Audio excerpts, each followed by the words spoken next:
After exactly 1 week of beautiful Master Gable's passing, we found 5 amazing signs for and from him: a claw, a cardinal song, a rose, a 4-leaf clover, and a peony. Here is Gable's claw we found this morning.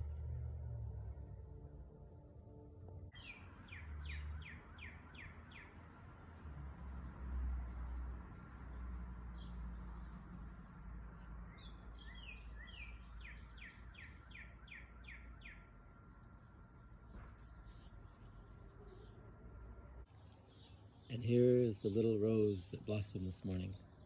Again, 1 week after dear Gable's passing. Here is a 4-leaf clover I just found. Amazing.